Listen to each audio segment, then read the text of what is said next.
Dobar dan svima, ja vas sve lijepo pozdravljam. Ja se zovem Goran Rinčić, ja sam inače liječnik, internist, hematolog i radim u KBC Sestre milosrdnice. Današnja tema je biokemijski relaps kod multiplog mijeloma, da li ga liječiti ili da li apservirati te bolesnike. Inače, u povijesti multipli mijelom se nazivao i Kahlerova bolest. Otto Kahler je bio liječnik koji je uspio u biti prvi put povezati osteolitička žarišta po kostima, Benz-Johnsonov protein u mokraći i to kod pacijenta koji je također bio liječnik. Radi se o drugoj najčešćoj hematološkoj malignoj bolesti koja je zadnjih godina doživjela strahoviti napredak u terapiji i liječenju i prognoza naših pacijenata se značajno popravila.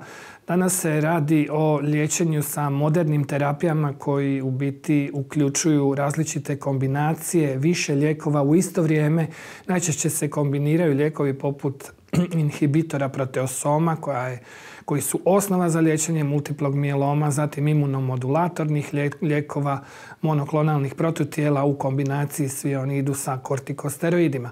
Oni mlađi pacijenti nakon uvodnog liječenja oni nastavljaju liječenje sa autolognom transplantacijom matičnih stanica, periferne krvi. To je još uvijek standard i oni omogućuju taj vrsta liječenja omogućuje najbolje ishode kod naših pacijenata, a također u zadnje vrijeme je strahovito napredovala i potporna terapija multiplog mijeloma koja je vrlo važna. Kako mi postavimo dijagnozu multiplog mijeloma? Pa dosta je situacija jednostavna. Mi dokažemo da u koštanoj srži se nalazi klonalna proliferacija plazma stanica kojih ima najčešće kojih mora biti preko 10%. Mora biti dokazano da se radi o tumorskim plazma stanicama, a pacijenti koji imaju multipli mijeloma treba ih liječiti. Osim tog nalaza, oni bi trebali imati nešto od sljedećih parametara. Znači, u slučaju da imaju povišene vrijednosti kalcija u serumu, mi takve pacijente moramo liječiti. Ista je situacija ako se pacijent prezentira sa zatajivanjem bubrega. Zatim, u slučaju teških anemija zbog infiltracije koštane srži, u slučaju da je hemoglobin manji od 100 grama po litri.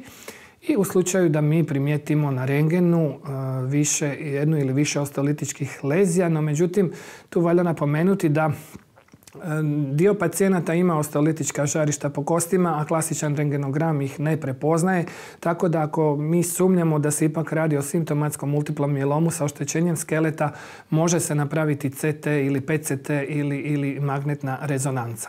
Također, ako pacijent nema nešto od ovoga navedenoga, a ima preko 60% klonalnih plazma stanica u koštanoj srži, odnosno ima omjer slobodnih lakih lanaca veći od 100 ili manji od 0,01, to je nama indikacija da mi pacijenta moramo liječiti.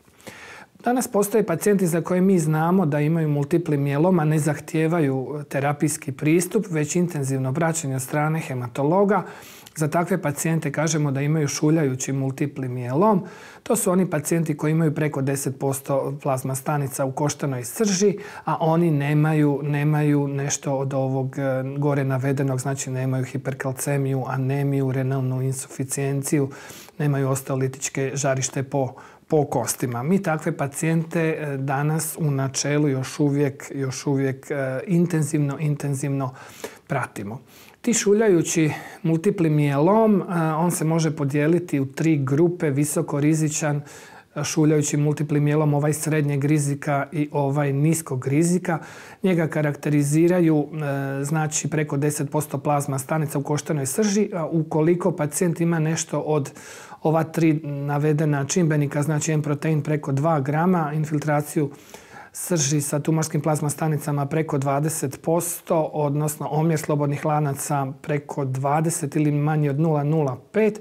Ako ima 2 od ova 2 ili sva 3 čimbenika rizika, onda mi kažemo da se radi o visokorizičnom šuljajućem multiplom mijelomu i to je ova krivulja zelena koju vidite tu na grafu koja pokazuje da otprilike medijan do nastanka pravog simptomatskog multiplog mijeloma kod kojeg dolazi do oštećenja ciljnih organa je negdje malo više oko 2 godine. Dok ovi pacijenti koji imaju jedan ili nemaju niti jedan od ovih parametara, oni imaju, ajmo reći, niže rizičan čuljajući multipli mijelom i kod njih svakako je potrebno intenzivno hematološko praćenje.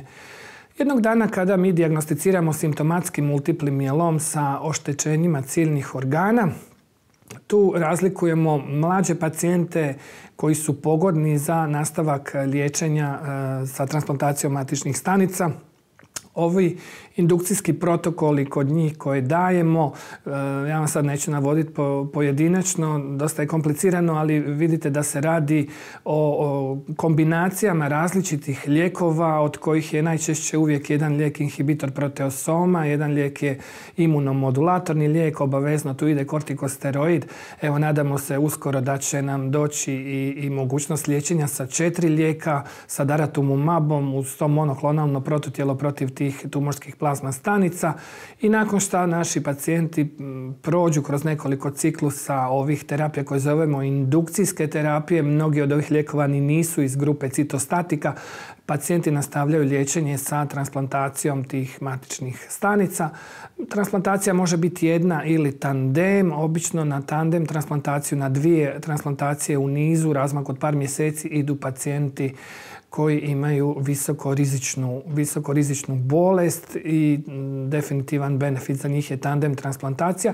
Nakon toga oni primaju i vrstu terapije koju zovemo konsolidacijska, znači postremisijska i malo nižim dozama, malo manji broj ciklusa. Dakle, nakon te konsolidacijske terapije pacijenti se dalje liječe terapijom održavanja. Najčešće mi koristimo bortezomib, supkutano svaka 2 do 3 tjedna, jednu injekciju pod kožu i peroralnu terapiju sa lenalidomidom. Što se tiče starijih bolesnika sa multiplim mielomom, oni prolaze slične terapije kao i mlađi. Jedina razlika je što su možda lijekovi malo blaže formulirani jer se teže podnose ove indukcijske terapije za mlađe u starijoj životnoj dobi. Također se ide na kombinaciju nekoliko lijekova iz različitih skupina, znači inhibitor proteosoma, imunomodulator, kortikosteroid i monoklonska protutijela. Također, nakon završenog uvodnog liječenja, pacijenti idu na terapiju održavanja, dok jedina razlika u tome što se ne ide na transplantaciju perifernih matičnih stanica. Ono što se meni čini da je jako bitno je potporna terapija u multiplom mijelomu. Znamo da naši bolesnici trpe velike bolove što se tiče kostiju, tako da danas postoji moderno, ja bih rekao to laički, cementiranje kralježnice kada se pod kontrolom CT-a ugrađuje u oštećene i bolne kralježke jedna masa koja onda očvrsne taj kralježak i to dovede do toga da pacijenti imaju značajno manje bolove. Također primjenjuje se redovito terapija bisfosfonatima, preventivno pacijente bi trebalo procijepiti prije terapije protiv infekcija. Neki sama bolest kao imunokompromitirani pacijenti skloniji su infekcijama sa herpes virusom pa se često dava profilaksa ciklovirom, pogotovo ukoliko se pacijenti liječe inhibitorima proteosoma. Neki hematolozi se odlučuju prva 2 ciklusa dok je povećana incidencija infekcija kod pacijenata sa novodijagnosticiranim multiplim mielomom na nekakvu antimikrobnu profilaksu, a ovi novi imunomodulatorni lijekovi, oni imaju nekakve nuspojave u vidu potencijalnog razvoja tromboembolije, pa mi računamo taj rizik za naše pacijente i onda im dajemo profilaksu bilo acetilsalicilnom kiselinom, bilo niskomolekularnim heparinom ili varfarinom, odnosno novim antikoagulansima. Kad smo jednog dana završili naše liječenje i završila indukcijska terapija i mlađi pacijenti kad su prošli kroz proces autologne transplantacije, mi moramo vidjeti rezultat naše terapije. Ovo su definicije različitih odgovora što se tiče multiplog mieloma i mi smo najsretniji ako naši pacijenti postignu kompletan odgovor ili striktni kompletan odgovor. Radi se o tome da kod kompletnog odgovora pacijenti sada imaju negativnu imunofiksaciju, da je potpuno se povukao plazmocitom ukoliko je on bio na mekim tkivima, dok u koštanoj srži broj plazma stanica je ispod 5%. Još dublja vrsta kompletnog odgovora je striktni koji ima sve ove uvjete uz potpuno uredan normalan nalaz, omjer kappa lambda lakih lanaca u serumu i izostanak klonalnih plazma stanica u uzorku biopsije kosti. Većina pacijenata jednog dana, nakon što je završilo liječenje i dalje se oni kontroliraju, prate kod nas nakon što je završila terapija održavanja, oni će ipak doživjeti relaps bolesti. Do toga dolazi zato što neki klonovi plazma stanica ipak nekako to prežive, sav taj naš udarac kojim smo ih zadali i onda se u jednom trenutku oni aktiviraju. Sam relaps bolesti je u biti definiran kao progresivna bolest nakon što smo imali nekakav odgovor na raniju terapiju.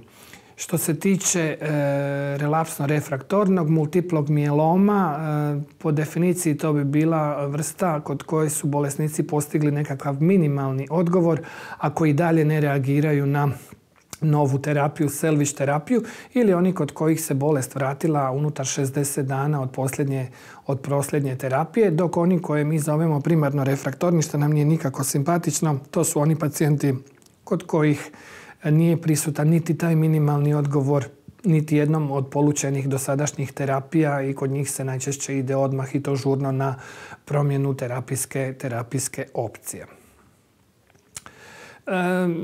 Ovaj graf pokazuje u biti koliko je važno dati najbolju, najkvalitetniju, najoptimalniju prvu liniju liječenja, jer nakon završenog liječenja kod novootkrivenog simptomatskog multiplog mijeloma remisija koja će trajati biti će najduža. Jednog dana desit će se relaps bolesti, nadamo se što kasnije, no međutim svaki idući relaps bolesti, remisija nakon njega traje nam sve kraće i kraće i svaki sljedeći relaps nam je sve teže i teže liječiti, tako da se danas jako puno fokusiramo na to da ova prva linija bude sa 3 ili sa 4 lijeka koji osiguraju najduže remisije nakon završenog liječenja u prvoj liniji. I sada dolazimo do današnje teme i kratkih usporedba između kliničkog relapsa i biokemijskog relapsa. Mogli bi to prevesti nekako simptomatskog relapsa ili asimptomatskog bolesnika kod kojeg su prisutni samo patološki biokemijski parametri. Simptomatski relaps ponovo će karakterizirati ove promjene koje su i kod novodijagnosticiranih bolesnika sa multiplim mielomom. On se prezentira novim renalnim oštećenjem, novom anemijom, novom hiperkalcemijom ili novim oštećenjem kosti u osteolizama, ne daj Bože, ili patološkim frakturama. Dakle, obično budu vrijednosti kalcija visoke, budu vrijednosti bubrežnih funkcija visoke, hemoglobin opet pada ispod 100 grama po litri ili može doći na različitim imaging metodama do progresije osteolitičkih žarišta, do povećanja broja novih osteoliza ili do razvoja novog solitarnog plazmocitoma. Slična je situacija kao kod novootkrivenog multiplog mieloma, te pacijente treba intenzivno pratiti. Simptomi koje oni u relapsu bolesti mogu imati odgovaraju apsolutno svim ovim simptomima o kojima smo već pričali i koji se javljaju kod novodijagnosticiranih bolesnika. Tako se hiperkalcemija prezentira najčešće sa opstipacijom, konstipacijom, mučninom, povraćanjem, bolovima u abdomenu. Simptomi bubrežnog zatajivanja osim žeđanja su i naoticanje potkoljenica, naoticanje oko oka, najčešće kapaka, poremećaj stanja svijesti u slučaju težih oblika. Simptomi anemije su ponovo isti, znači zaduha, umor, slabost, vrtoglavica, lupanje srca, intolerancija opterećenja. Ovisno o lokaciji koja kost je zahvaćena, biti će bolovi u kostima, čak otežana pokretljivost, plegija, paraliza, nažalost, do patoloških prijeloma kostiju. Ponekad se naši pacijenti, pošto se radi o bolesti koja jako čini to da je bolesnikov imunološki sustav imunokompromitiran, pacijenti se prezentiraju sa rekurentnim infekcijama i ponekad nekakva urosepsa ili upala pluća koja se primi na internu kliniku i iskristalizira se da je u podlozi te upale pluća bio u biti neprepoznati do sada i neliječeni multipli mijelom. Ponekad se bolest može prezentirati također i hiperviskoznim sindromom. Ako uzmemo pacijente koji nemaju te simptome, nego imaju samo promjene u biokemijskim parametrima, onda kažemo da oni imaju biokemijski relaps, znači imaju neagresivan relaps. Za biokemijski relaps potrebne su nam sljedeće karakteristike, da u serumu u 2 mjerenja kroz 2 mjeseca dođe do povećanja M šiljka u serumu za preko 25%. Također isto vrijedi i za vrijednosti slobodnih lakih lanaca, bilo kappa, bilo lambda, za preko 25%. Mi moramo tu obaviti 2 mjerenja unutar 2 do 3 mjeseca. Ukoliko nema onoga kreba, nema ovih simptoma bolesti, onda mi kažemo da pacijent ima biokemijski relaps i danas postoje mnoge debate o tome da li treba biokemijski relaps liječiti ili ne, ili trebamo čekati taj simptomatski relaps kada bi trebali startati sa terapijom. Ukoliko se odlučimo za liječenje biokemijskog relapsa dok pacijent nema ove simptome zatajivanja bubrega, hiperkalcemije, anemije i osteolitičkih žarišta po kostima, svakako su preporuke da se ide sa manje agresivnim terapijama koje se puno bolje podnose. Za razliku od biokemijskog relapsa, ovaj agresivan klinički relaps, osim ovog kreba ili raka, kako bi ga mi nazvali, karakterizira ga i to da je kratko trajanje odgovora, znači da se radi o onom relapsu unutar godinu dana od završetka prve linije liječenja. Ti pacijenti često, kad im napravimo pretragu koju mi zovemo citogenetika, imaju te nekakve abnormalnosti kromosomske koje nisu nama simpatične. U krvi pacijenata s agresivnim relapsom vrlo često je visok LDH, laktatna dehidrogenaza i beta-2 mikroglobulin. Njega osim navedenog još karakterizira i prisutnost ekstramedularne bolesti kada raste multipli mijelom na nekom području u obliku jedne tumorske formacije i prisutnost cirkulirajućih plazma stanica u serumu bolesnika.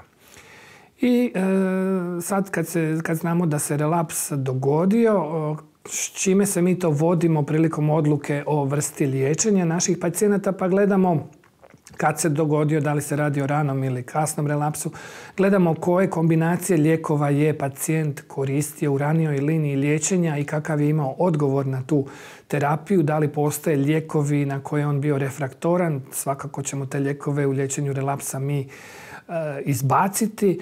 Gledamo kakav je naš ekog performans, status našeg bolesnika, koliko naš bolesnik je sposoban primiti intenzivnu i jaku terapiju za liječenje bolesnika, kakve ima komorbiditete. Neki lijekovi se ne preporučuju ako se radi o srčanom bolesniku, neki lijekovi se ne preporučuju ako se radi o kroničnom plućnom bolesniku.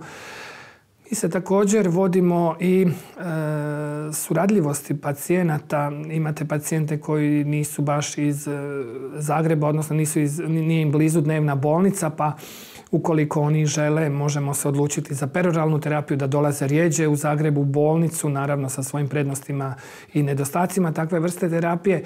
I svakako gledamo u obzir liječenja relapsa i karakteristike bolesti.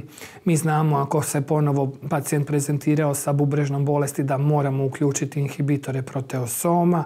Mi znamo ako imamo ekstramedularnu bolest u relapsu da nam je nesimpatično u tim situacijama. Vrlo često pacijente liječimo lijekom kojeg mi zovemo carfilzomib, koji je isto inhibitor proteosoma i tako. I to sve ove karakteristike nama donose u biti zaključak koja terapija relapsa bi bila najoptimalnija za našeg bolesnika. Na ovom grafu sa lijeve strane su prikazani pacijenti koji su imali kompletnu remisiju koja je trajala duže nakon prve linije liječenja, duže od 24 mjeseca, i pacijenti koji su imali kraću remisiju, i tu se vidi bolji ishodi pacijenata koji su imali dužu kompletnu remisiju nakon prve linije liječenja, što nam jasno govori da trebamo stvarno se truditi da taj prvi udar na multipli mijelom bude sa što većim brojem učinkovitih lijekova, sa što većom kombinacijom. Da se danas ide čak i na te kvadriplete, na kombinaciju sa 4 lijeka u isto vrijeme za liječenje novootkrivenih bolesnika s novootkrivenim multiplim mielomom. Ova dva grafa sa desne strane, oni prikazuju bolje ishode liječenja u slučaju da pacijent u relapsu bolesti da se odlučimo za liječenje biokemijskog relapsa, nego u slučaju da pacijenta počnemo liječiti kada je razvio simptomatski relaps. Još uvijek su to velike debate oko toga da li treba liječiti biokemijski relaps ili ne, ali nekako neki pokazatelji ipak pokazuju benefit od tog liječenja asimptomatske bolesti kad mi primijetimo u našim ambulantama samo da se, kako mi to kažemo, pokvarila krv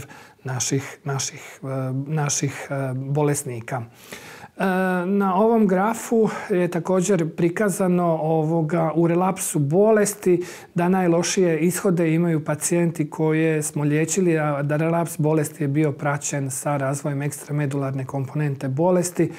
Zatim ova srednji graf su pacijenti koji su imali klinički relaps, i tu su također nešto bolji ishodi bili za pacijente koje smo liječili samo u biokemijskom relapsu. Još jedna studija iz svakodnevne kliničke prakse koja je pokazala, ajmo reći, benefit liječenja biokemijskog relapsa lijekom lenalidomidom i deksamentozonom, znači imunomodulatornom terapijom u kombinaciji sa kortikosteroidima u odnosu na klinički relaps bolesti. Za očekivati je da će biokemijski relaps nakon određenog vremena dovesti do kliničkog relapsa sa pojavom ponovo onih istih smetnji kao na početku bolesti. Pacijenti mogu postati anemični, može doći do nastanka novih koštanih litičkih lezija, može nastati novo bubrežno zatajivanje ili ponovna pojava hiperkalcemije, i tu stvar uopće nije upitna. Takve pacijente podhitno treba odmah liječiti. Ovo je u biti jedna šema koja pokazuje kako se mi možemo ponašati u slučaju biokemijskog relapsa, da li možda ipak trebamo čekati taj klinički relaps. Ako pogledamo nekog pacijenta s biokemijskim relapsom i ne liječimo ga, možemo očekivati da će jednog dana doći kod njega do razvoja kliničkog relapsa sa teškim promjenama na kralježnici ili na nekim drugim kostima, što će dovesti do toga da će naši pacijenti biti smanjeno pokretljivi, da će trpiti nekakve bolove koji će onda morati možda ići ponovo na te vertebroplastike ili operativne zahvate dekompresije kosti. Neki od njih moraju proći kroz radioterapiju. Znamo da je plazmacitom bolest koja je jako osjetljiva na radioterapiju. Onda kad prođu kroz taj postupak, sad smo došli u situaciju da ih trebamo liječiti sa ovim lijekovima, i onda se stvarno postavlja pitanje da li smo ga trebali početi možda liječiti ranije i izbjeći na neki način da se desi ovo oštećenje ciljnih organa. Još jedna teorija koja bi išla u prilog tome da se ipak liječi biokemijski relaps je to da svaki relaps karakteriziraju nove mutacije. Naravno da u biokemijskom relapsu će ih biti manje. Ako pustimo neliječeni biokemijski relaps, postoji mogućnost da će rasti tumorska bolest i da će doći do dodatnih genetskih mutacija, što će nam onda otežavati naše liječenje. Relaps bolesti, pogotovo klinički, on ima loš utjecaj i na emocionalnu i na fizičku komponentu života naših bolesnika. Oni su jasno pokazali da njihovo funkcioniranje kod kuće, njihovo funkcioniranje na poslu, dnevne aktivnosti da su značajno smanjene i narušene, i to njih također i psihološki i emocionalno dosta opterećuje, što bi možda također govorilo u prilog tome da se ipak kod nekih pacijenata odlučimo na liječenje biokemijskih relapsa. Danas kad pacijent prođe kad pacijent doživi relaps multiplog mijeloma, mi moramo voditi računa jako puno o tome koje lijekove je pacijent dobio u ranijoj liniji liječenja i da li je pacijent bio refraktoran ili je bio osjetljiv na navedenu terapiju. Ovo je stvarno dosta kompliciran slajd. Uglavnom, kako danas koristimo taj lenalidomid u ranijim linijama liječenja, evo i u prvoj liniji liječenja smo ga počeli koristiti i kod mlađih i kod starijih pacijenata, onda nam stvaraju problem ti pacijenti koji su refraktorni na lenalidomid i mi tu danas imamo i dablete i triplete i evo očekujemo i neke nove lijekove poput isatuximaba da će doći uskoro i da će biti još jedna terapijska mogućnost za naše bolesnike. Znači svakako prilikom odluke o vrsti terapije, ovo su sve protokoli koji dolaze u obzir, vodimo računa da li su bili osjetljivi ili refraktorni na lenalidomid, odnosno na bortezomib. Obzirom da očekujemo u Hrvatskoj da ćemo uskoro početi koristiti i daratumumab u prvoj liniji, danas ga koristimo u drugoj liniji liječenja, također moramo voditi računa ukoliko je pacijent doživio neuspjeh liječenja daratumumabom o različitim terapijskim opcijama i tu će nam, nadamo se, uskoro biti dostupan i lijek koji se zove isatuximab, drugo monoklonalno protutijelo. Vidimo da pacijenata koji dođu do druge linije terapije ima oko više od 60%, no međutim do četvrte linije terapije manje. To govori u prilog da je svaki idući relaps sve teže i teže liječiti. Evo, na sreću to se nekako mijenja pozitivno u zadnje vrijeme obzirom na hrpu novih lijekova koji su pokazali svoju učinkovitost u relapsno-refraktornom multiplom mijelomu i koji su nama dostupni, pa bi ja tu evo izdvojio i taj pomalidomid koji često koristimo u trećoj liniji. To je također moderan imunomodulatorni lijek koji koristimo kod pacijenata koji su izgubili odgovor ili su postali refraktorni na lenalidomid. I toliko od mene. Ja vam se lijepo zahvaljujem i nadam se da smo neke stvari uspjeli pojasniti.